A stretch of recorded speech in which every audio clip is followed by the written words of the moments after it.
What is going on, guys, and welcome back to the Sixers Digest YouTube channel. My name is Sean Barnard, as always, here with my guy Eddie, about to break down some new news in the world of the Sixers, who are still cruising along, riding the coattails of that Joel Embiid 70-point game, and now looking for those final pieces to complete their championship puzzle. Now, before we dive into the topic of today, I do want to make sure that you guys are hitting that subscribe button. That at this point in time, 79.8% of you guys have not subscribed to the channel. We have some big plans right here at Sixers Digest. We want to hit to that 3,000 mark by the end of the month, so need your help getting to that direction. And of course, there's plenty to talk about on the court that is keeping this team exciting. And to get in today's topic specifically, it revolves the trade deadline. That one of the pieces that we've talked about on this channel and kind of has made waves around the NBA is Bojan Bogdanovic of the Detroit Pistons. And we have some clarity on that. So before I dive into kind of the asking prices revealed, Eddie, what's kind of your vibe check on your feelings for Bojan as a target? Well, I've always liked Bojan Bogdanovic a lot. He's always shown his toughness, his three-point shot making, his ability to take over a game when he needs to.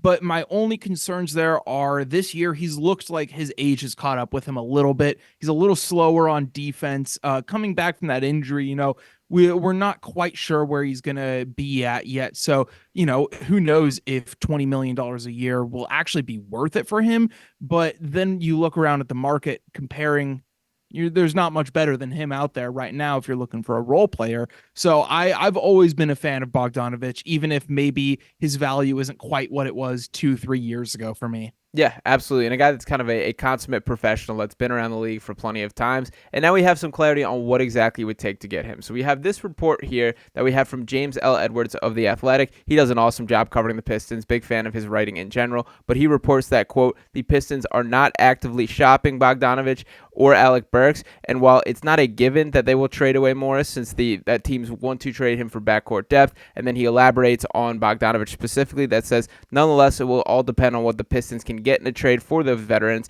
that will determine whether or not they decide to pull the trigger. Per Edwards, Detroit is looking for, quote, a good first-round draft pick and a good player in exchange for Bojan Bogdanovic. So, Eddie, I swing it back to you now that we know that asking price. Do you feel that's about right, a little steep, or how does that change your mindset for this specific trade target?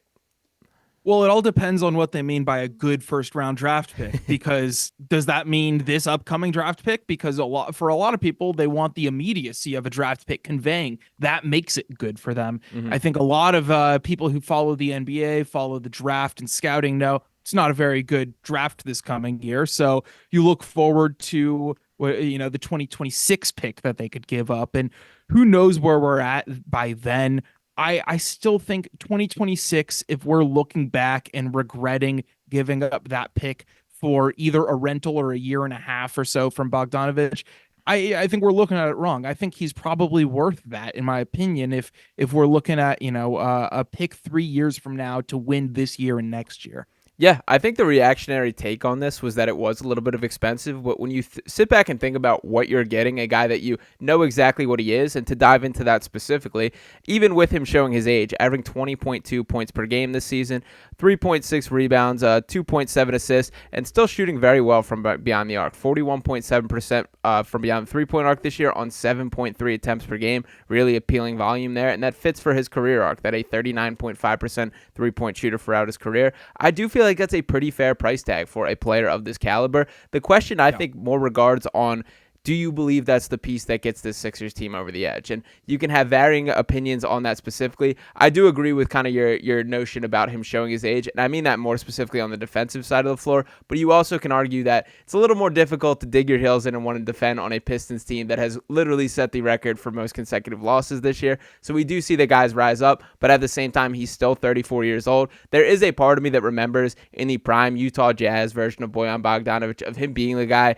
tasked with guarding the Kevin Durant of the world and players like that. Now, granted, some of that was by default due to the roster, that there was not this lockdown defender on that team, but he still was the guy that stood up to that challenge and had at least some versions of success. So how would you say he kind of would move the meter for this Sixers as far as the playoff run and potential championship aspirations? Well, it's not a one and done thing. It's Sure. not, you get Bogdanovic and we're a title contender all of a sudden above Boston. I think he does move the needle quite positively offensively, as we said. And I think you're definitely onto something there defensively, that the competition in him. I mean, the guy is a dead-eyed competitor. We've seen it since the earliest days of his career. The guy really cares about winning when it starts to matter. Even if some of his numbers in the playoffs aren't amazing or whatever, if you watched those games, you know his competitive streak is there, which that translates pretty one-to-one with defense, Yeah. especially with moving around off ball, keeping track of these, wings who are going to be flying around making threes all throughout the Eastern Conference playoffs. So I think it moves the needle quite positively. I would still want at least one more piece. What I'm thinking is probably three small pieces, with him being the biggest splash, would be exactly what we need. I think maybe him and Murray together, if you're making two deals, that might be asking too much to go out. So I think if Bojan is your big fish, then I think first of all you're thinking smart and you're thinking around the edges and not big stars. But I think you add two more players in addition to him, and yeah, I think this really does move the needle for the playoffs. Yeah, I would agree with you on all that. And I always feel a little bit bad for players. I think Boyan's an excellent example of it, who are clearly like win now type players and guys that can help on contenders, but kind of get stuck on losing teams. Malcolm Brogdon's another example of it this year, who's just kind of floating out there on the Portland Trailblazers looking to add to a contender and a guy that would be valuable. But with Boyan specifically, it is the 3-point volume that is most appealing to me. That is a box that I would like to be checked on the Sixers team. A guy that's just willing to let it fly. That I think this team lacks that as just an offensive weapon. Now, granted, I don't think Bogdanovic is going to be a guy that comes in here and plays 35 minutes per game or is competing for starting minutes, but he still will be a really legitimate high-level role player that the team could use, and that is appealing. Buddy Hield's another player sort of in that same caliber to me as a guy that's just going to be a gunner, a guy that's going to let it fly, and this team needs that. And we've seen time and time again, when you have a player like Joel Embiid who commands such massive gravity on the court, that shooters and three-point shooters specifically have a field day. J.J. Redick, Marco Bellinelli, Georges Niang, all examples of guys that were maximized due to the gravity of Embiid specifically. But to kind of look internally a little bit here, one of the guys that we haven't seen a lot of lately is De'Anthony Melton. And I kind of want to give an injury update on him and kind of talk about how that leads to plans playing out. So to dive into the latest on Melton specifically, there was an update from Nick Nurse. So Melton has been dealing with a lumbar spine issue. He completed an offloading period and will now begin ramping up his return to play process. He will travel with the team for its upcoming road trip, but he will be listed as out and reevaluated in 1 week. This report coming as of yesterday. So the Sixers starting two-guard initially missed the team's win over the Chicago Bulls on January 2nd, and then the following two games against the Knicks and the Jazz, he returned to action with a minutes restriction for the Sixers in a road loss against the Hawks, but hasn't suited up since the January 12th win over the Kings. All told, Melton has missed 8 of the last 10 games, but recently Nick Nurse said that Melton could play through the injury, but medical staff advised him to sit out and recover to get close to 100%. It is worth noting that Melton dealt with lingering back issues last season, though this was recently said that the injuries are unrelated. So a little bit of clarity on what exactly Melton has been dealing with there. I kind of want to get your check-in because we've seen this team's success without Melton to a major extent. Do you think this is a guy who will provide a significant punch when he returns and steps right back in that starting lineup, or what's kind of your feeling on Melton at this point in time? Well, I think there's a lot in the air right now with his return in the trade deadline, frankly, because he might come back to a team that doesn't have many minutes for him left. Mm-hmm. And I'd much rather give him those minutes off the bench than someone like Pat Beverly. But I don't think that it's locked in that he's going to come back to a starting role again. I think the debate with Oubre, I'd rather have Melton out there for defensive reasons. Maybe I like Oubre a lot. The volumes. It was teased that his volume would be much higher early in the season with some of those streaky games. But as you said, the Sixers are going to add another volume shooter. They might add another guard, though, and if they do add someone like Caruso or even, probably not Lowry, I would not be surprised if Melton came back to be on the bench. And I think that's fine because he's a role player, and that's good. You need role players. There's, you don't only have your 8 finals guys in your rotation for the whole season. You have, 12 guys out there, and I think that he's a necessary part of a squad. It's just I wouldn't be too surprised if he came back and wasn't starting. Yeah, I do feel a little bad for De'Anthony Melton that I think for the most part he's gone underrated in the mindset of Sixers fans specifically for how good he's Mhm. been on this team. A really great fit next to Tyrese Maxey as his defensive counterpart, guy who's been an excellent catch and shooter for this team and has had stretches of time where he's just been exactly what this team needs. But I kind of do agree to your sentiment that this team, I don't want to say has passed him by, but it feels like the need for him has been reduced this season specifically compared to last year. And when you have players like Kelly Oubre that we've seen slide into the starting lineup,